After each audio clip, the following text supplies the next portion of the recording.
सोलापूर दिनांक 15 एप्रिल 2026 बुधवारी रोजी माझा सोलापूर न्यूज चॅनलच्या अतिशय महत्त्वाच्या अशा पदावर म्हणजेच संपादक या पदावर पत्रकार मुजम्मिल शेख यांची नियुक्ती करण्यात आली.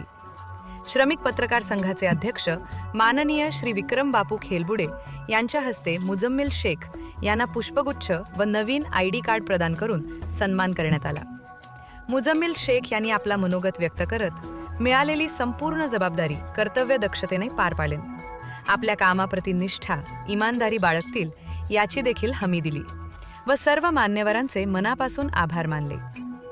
यावेळी माझा सोलापूर न्यूज चॅनलचे संचालक तथा मुख्य संपादक माननीय श्री सुमित गाडेकर सर, तरुण भारतचे संपादक देशपांडे सर, माझा सोलापूर न्यूज चॅनलचे उपसंपादक विलास माळी, इमाम लालखान, पत्रकार प्रशांत कोळी, प्रतिनिधी निखिल हिंडे, अथर्व बागेवाडीकर तसेच बी न्यूजचे चंदन बोलू, दी सोलापूर टाइम्सचे रोहन श्रीराम उपस्थित होते.